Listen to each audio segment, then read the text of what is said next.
और इस एक डिसीजन से पूरे गाने की किस्मत बदल जाती है। कभी कभी वो एवरेज से सुपरहिट बन जाता है और कभी कभी उल्टा भी हो जाता है। एंड अब मैं आपको बताती हूँ दो ऐसे गाने जो एग्जैक्टली इसी रीजन से हिट से सुपरहिट बने। हाय गाइस, आप सबने ये वायरल सॉन्ग तो ज़रूर सुना होगा, केसरिया तेरा इश्क है पिया। इस गाने को जितने पॉजिटिव रिव्यूज़ मिले हैं, उससे कहीं ज़्यादा कंट्रोवर्सी उसके एक लिरिक को लेकर हो रही है, व्हिच वाज़ कितनों की लव स्टोरियाँ। तो मैं अपना ट्विटर देख रही थी एंड वहाँ पे लोगों ने बहुत सारे ऑल्टरनेटिव लिरिक्स सजेस्ट किए हैं, जो इस वर्ड की जगह यूज़ किए जा सकते थे। सो लेट्स सी कि अगर वो लिरिक्स एक्चुअल गाने में होते, तो कैसा साउंड करते। Okay, let's see the first one. काजल की सियाही से बनाई है तूने जाने कितने किलो सेवैयाँ। ऑल द फूड लवर्स, उनके लिए हमेशा खाने के लिरिक्स। Next one. काजल की सियाही से लिखी है तूने जाने Ganpati Bappa Morya. Okay, interesting one. काजल की सियाही से लिखी है तूने जाने मेरी यशोदा मैया। और अकॉर्डिंग टू ट्विटर, अगर गुलजार ये गाना लिखते तो वो कुछ ऐसे लिखते। काजल की सियाही से भरी है तूने जाने आंसू की ये कटोरियाँ, या फिर गुर्दे की ये तितलियाँ। ये मैं नहीं कह रही हूँ, ये ट्विटर पे लोग कह रहे हैं।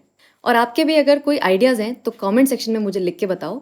एंड दो इंटरेस्टिंग मैंने सबसे लास्ट के लिए बचा के रखे हैं, विच इज़ काजल की सियाही से लिखी है तूने जाने चलो भाई छैया छैया, क्या बात करते हो मियाँ। तो ऐसे बहुत सारे इंटरेस्टिंग लिरिक्स सजेस्ट किए हैं लोगों ने ट्विटर पे। और अगर आपके माइंड में भी कुछ बहुत फन सा लिरिक है तो इसे कमेंट सेक्शन में लिख के बताइए। ये तो हो गई मजाक की बात, बट अब मैं आपको बताती हूँ कि एक गाना पेन से माइक्रोफोन तक कैसे बनता है।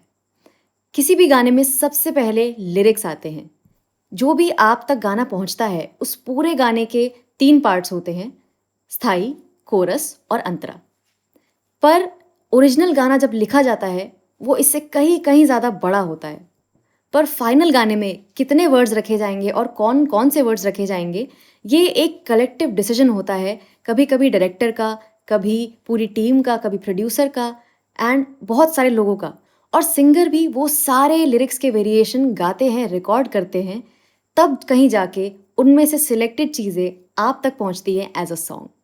और इस एक डिसीजन से पूरे गाने की किस्मत बदल जाती है। कभी कभी वो एवरेज से सुपरहिट बन जाता है और कभी कभी उल्टा भी हो जाता है। एंड अब मैं आपको बताती हूँ दो ऐसे गाने जो एग्जैक्टली इसी रीजन से हिट से सुपरहिट बने। नंबर 1, सुन रहा है ना तू। अब इस गाने के ओरिजिनल लिरिक्स कुछ ऐसे थे। सुन रहा है ना तू, रो रही हूँ मैं, सुन रहा है ना तू, रो रही हूँ मैं। सो द सेम लाइन, इस सेम लाइन को रिपीट किया गया था दोनों बार। पर रिकॉर्डिंग के टाइम इस लाइन में छोटा सा ट्वीक किया गया, एक वर्ड जोड़ के, विच वॉज क्यों। अब ये लिरिक्स कुछ ऐसे थे। सुन रहा है ना तू, क्यों रो रही हूँ मैं। एक छोटे से वर्ड को जोड़ने से इतना चेंज आ गया गाने में, गाने का मीनिंग चेंज हो गया, गाने के डायनामिक्स चेंज हो गए।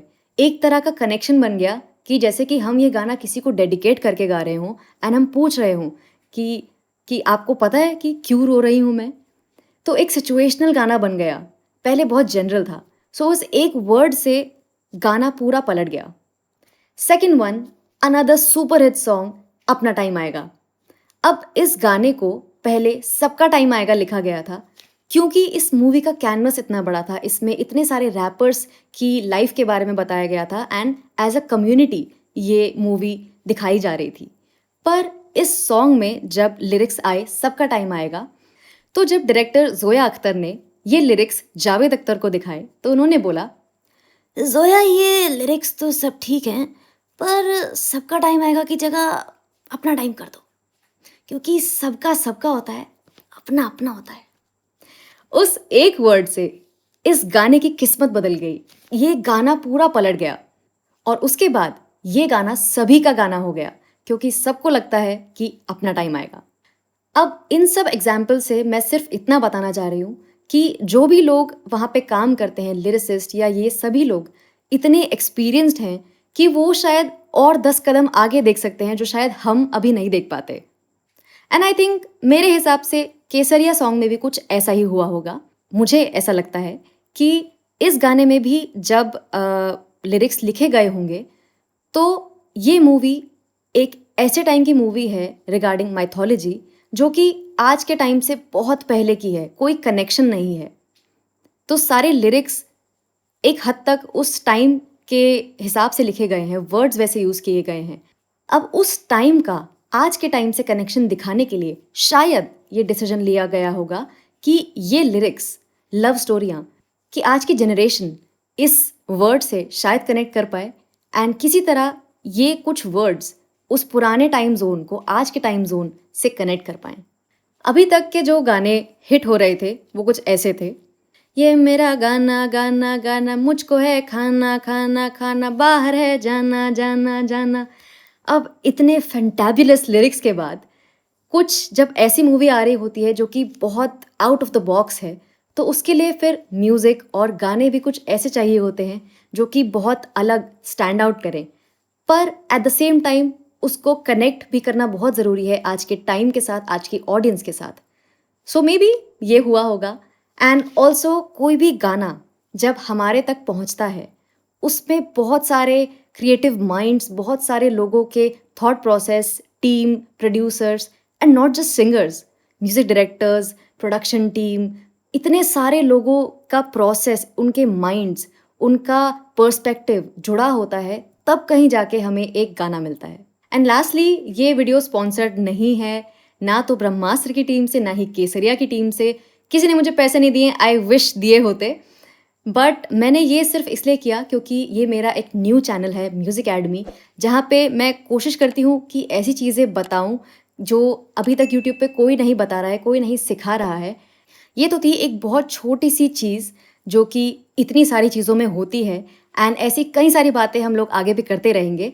और अगर आपको बहुत जल्दी है कि सब कुछ आपको अभी जानना है, तो मेरे कोर्सेज़ के लिंक है डिस्क्रिप्शन में, you can go and check it out. And if you like this video, don't forget to like, share and subscribe, and I'll see you in the next one.